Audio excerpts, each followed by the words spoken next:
Наближават избори. Какво мисли да прави? Ще гласувате ли? Или... Не, аз няма да гласувам. Защо? Защото няма къде да се заведа детето. Няма площадки.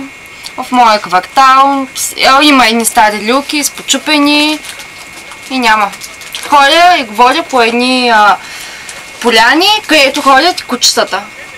Така че няма да гласувам. Не мислят за бъдещето.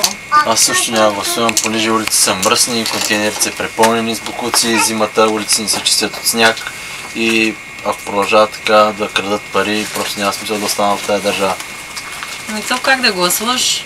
Няма къде да се заведеш детето, всички зони за отдих са замърсени, дърветата са изсечени, въздуха е мръсен, рекичките са замърсени, дечица да ги почистват, организират се скаутски лагери да ги почистват, защото няма кой. Канадски седми? Нямам къде.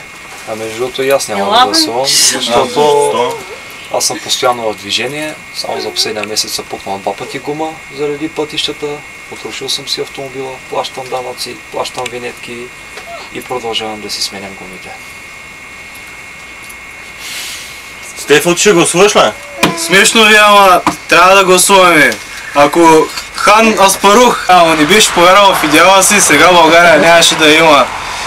Ако княз Борис не беше повярвал в идеала си, славянската писменост сега нямаше да има.